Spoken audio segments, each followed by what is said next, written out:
Hello everybody, Anthony from SteamFirst.com here, and today we're playing Cloudbuilt. Cloudbuilt is a fast-paced, free-running parkour them up that was just brought out on Steam on the 20th of March.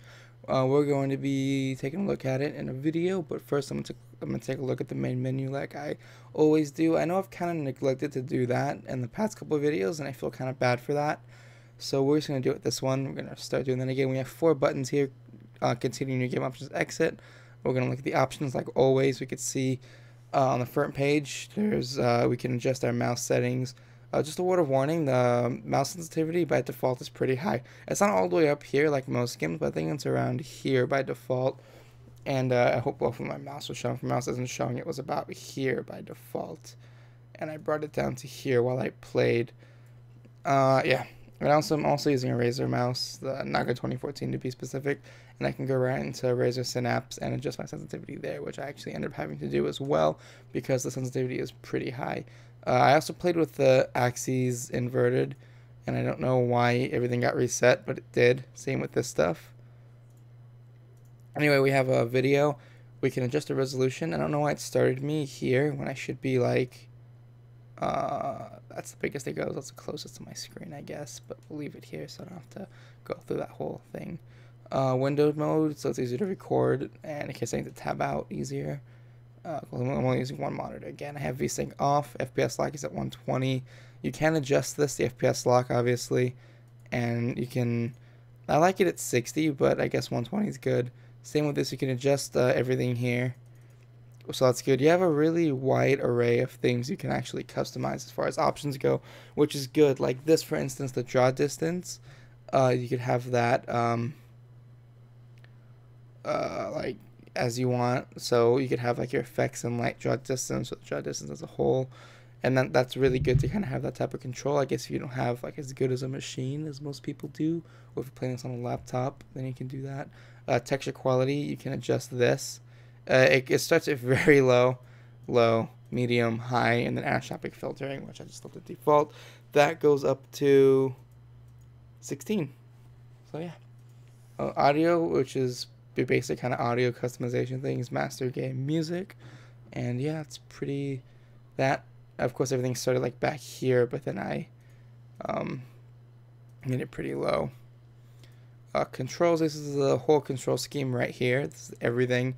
And it is all rebindable, and I don't know what that was bound to, so we're just going to have to do that. But yeah, everything here is bindable, so you can rebind every key.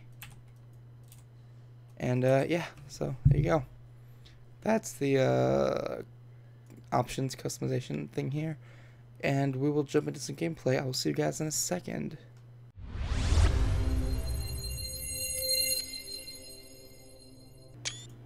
Hello everybody, Anthony from SteamFirst.com here. Welcome back to Cloudbuilt. If Sonic and Mirror's Edge were to have a baby and the artists from Borderlands were to paint it, it would be this, essentially.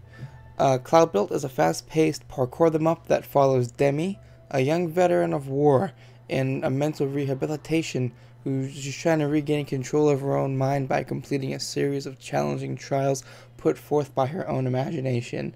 Sounds interesting, huh? As you progress through the stages, more and more of the story is told, and more about Demi is revealed, which leads up to 4 different endings, and I'm not going to spoil any of those, like I said in the beginning bit of the video. I'm only going to keep the first level in here, just to avoid being really spoilerific with the thing, so yeah. Anyway, the level design is amazing. Each level has its own theme and an array of obstacles and enemies that progressively get harder and harder as you progress through the games. I'm not a fan of these types of games at all.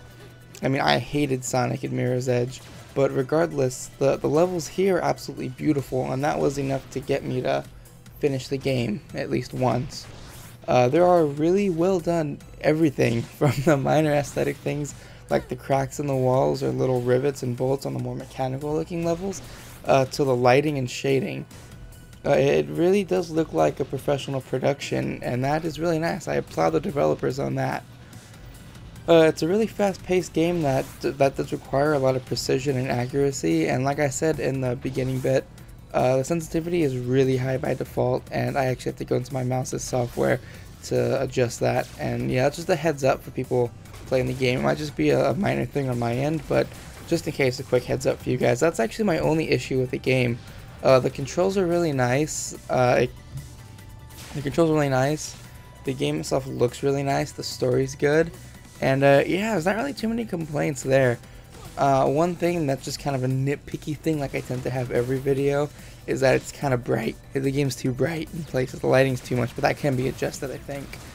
One thing that really stood out to me was the artwork and the soundtrack. You can probably see that the artwork is somewhat reminiscent to Borderlands and even kind of the Walking Dead video games a little bit. It really is nice and detailed, and that lovely art style that I always say I love so much.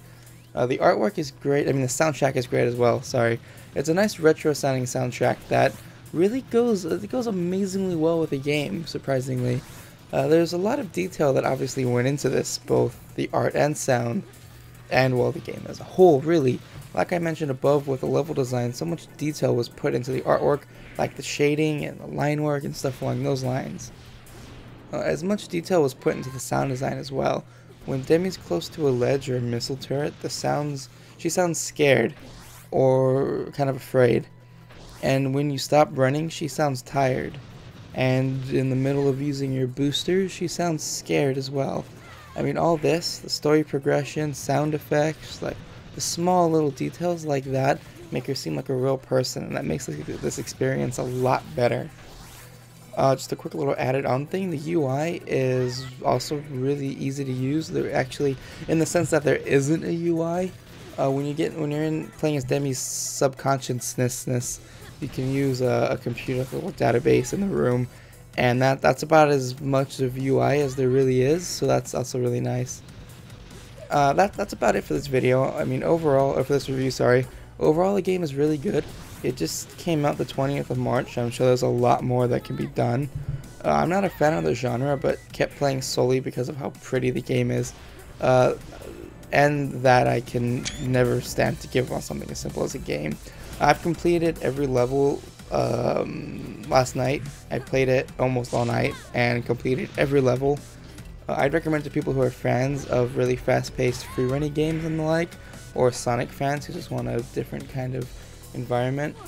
Anyway, that's it for this video. My name is Anthony from SteamFirst.com. Be sure to check out SteamFirst.com for all the best news, reviews, videos, and content revolving around all things Valve and Steam.